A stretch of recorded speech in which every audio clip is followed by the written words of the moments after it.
Good morning, sir. You're Christopher Davis. Mr. Davis, did you get someone hired? I brought the 3 pieces of the 3 attorneys. Who'd you talk to? Talked to this, the person right here, Crenshaw. Okay. I was trying to get a court-appointed attorney.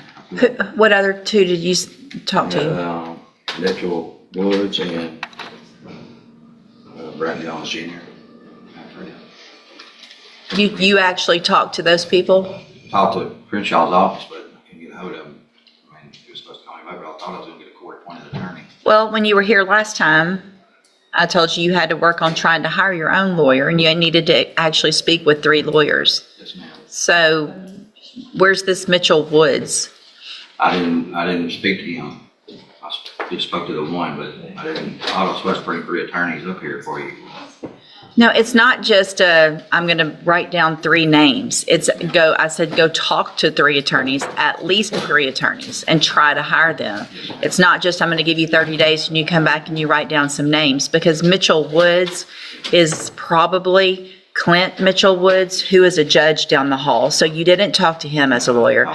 Brack Jones has been retired for many, many years, doesn't practice law. So you didn't do what I asked you to do. Hang on.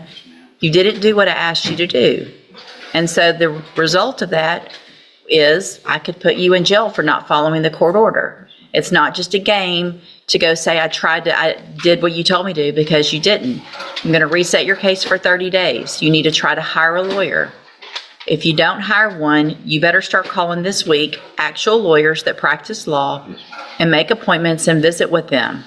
All right, because I've been here a long time. I know who the lawyers are around here, so you're not going to get one over me by just writing down some names. Step in front of the clerk and get the reset notice.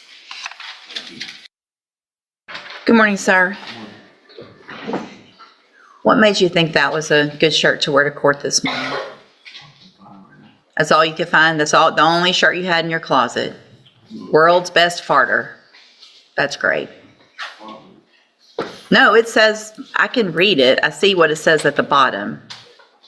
You're in felony court. You need to dress appropriately to felony court, and that's not appropriate. Did you get someone hired? I can't hear you. Okay. Okay, who else you talk to? I can't hear you.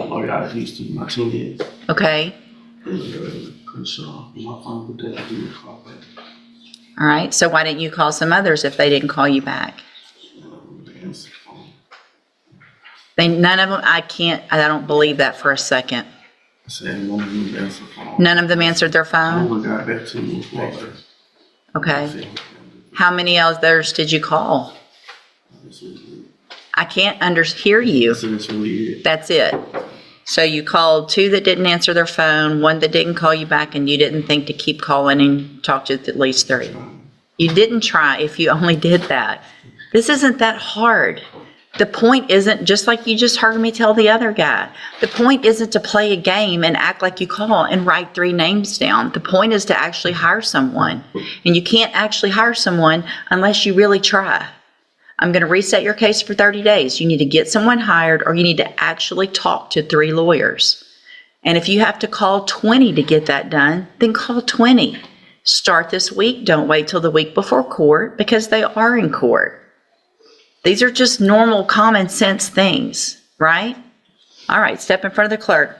If you don't do that, the next time your bond will be revoked and you'll go back to jail.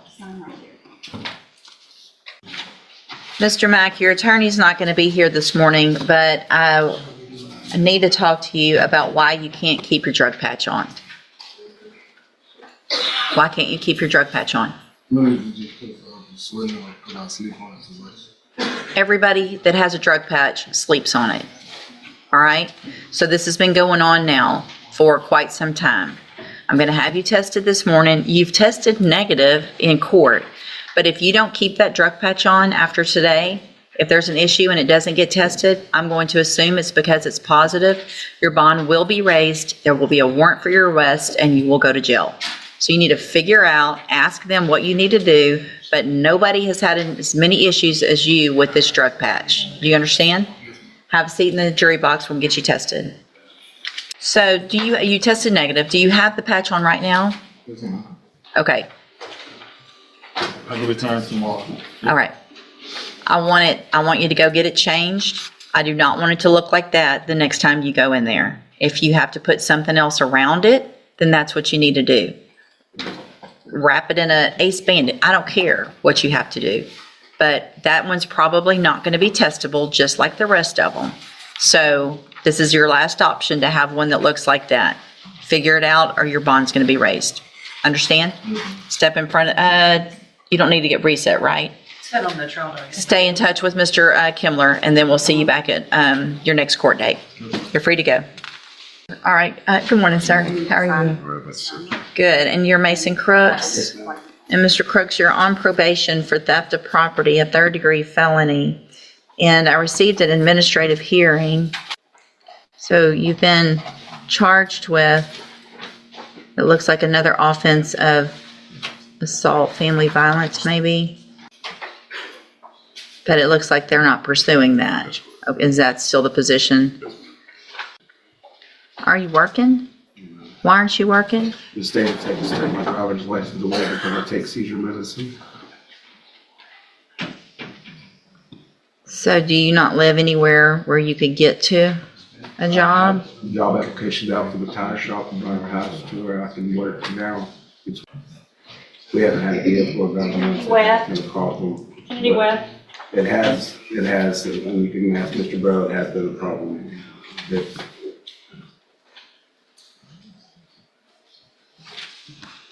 You owe so much money. I mean, He was afraid I wasn't going to be able to get it caught up either. I know. I mean, The man told me Updated financial. the other man's gonna buy a property when it gets finally cleared for now with the bulldozers there. I think the thing of it is, Judge, is that Mr. Crooks, he's been on probation for 2.5 years, being courtesy supervisor over in Orange County, and he seems to be coming up with every excuse in the book. And Orange County is just at the point where they're just tired of dealing with it, and they're almost ready to return his case back to Jefferson County, based off of the offense. That is his uncle. right. And so we submitted an order of amended conditions, so, you know. The no contact. I got that. Have there been any other issues since the no contact, since that was signed? So not since the no contact was signed. Had an issue with walking by the uncle's house, and the uncle called into the probation department over in Orange County, you know, reporting him saying that, you know, he's taunting or whatnot. And I advised Mr. Crooks to take another route instead of just going by there. How far apart do y'all live? So why would you have been walking by his house? I had to walk through the neighborhood to get to my direction of home. From Orange to Mauriceville? Yes, ma'am. I bet there's a number, Yeah, there's, any number of other ways that you can go if you're walking from Orange to Mauriceville instead of in front of your uncle's house, who we're having all these issues with. yes, ma'am. That's, Um, do you I understand? made a mistake. Well, but you keep making mistakes, and your mistake's going to cost you potentially 2 to 10 years in prison, because this is going to be the last time we're in court talking about this. All right? One more call about you walking by a house, showing up somewhere where they are, sending a message, whatever it is, however it is, then you're going to be back in here, and I'm going to ask your probation officer to file an MTRP. If you're not paying the money and we're not getting the victim of this paid back, then you might as well be sitting in prison. So it's time for you to get busy. You've been on probation for 2.5 years, and from this point forward, it is not going to go like it has been. There's not going to be an excuse for everything. Figure it out. Walk, get a bicycle, get a job, and start making payments. I don't care where you're working. Get a job. Figure it out. Thank you. Make a budget. I want that done quickly. I want you to have a job quickly, and I want you to start making payments, because what happens is if you don't start doing everything you're supposed to, Orange is going to send your case back to Jefferson County. If they do that, 2 options. 1, a motion to revoke your probation because you can't do what you're supposed to over there. 2, you're going to have to come over here and report and do everything in Jefferson County. So if transportation and all of that's an issue with just getting around locally, it's going to be a big issue if you have to come back here. I understand, thank you. All right, this is it. You're on zero tolerance at this point. Get it all taken care of, or you're going to be right back in here. Yes, ma'am. All right, thank you. Thank you, sir. Thank you, Mr. In this docket session, the court addressed several defendants struggling with compliance. First, Christopher Davis returned after being ordered to contact and attempt to hire at least 3 attorneys. Instead, he only wrote down names, including a retired lawyer and even a sitting judge, proving he did not follow instructions. The judge firmly warned him that failure to genuinely contact real attorneys and attempt to hire counsel within the next 30 days would result in bond revocation and jail. Another defendant arrived wearing an inappropriate t-shirt, "World's Best Farter," prompting the judge to admonish him about courtroom decorum. He too failed to properly reach out to attorneys, claiming none answered their phones. And the judge reset his case with a final warning: he must actively contact multiple lawyers or face jail on his next appearance. The court then addressed Mr. Mack, who repeatedly failed to keep his drug patch on, claiming issues with sleep.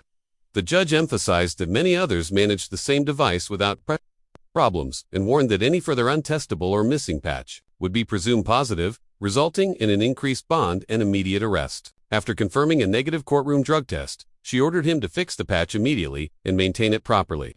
The final matter involved Mason Crooks, on felony probation for theft.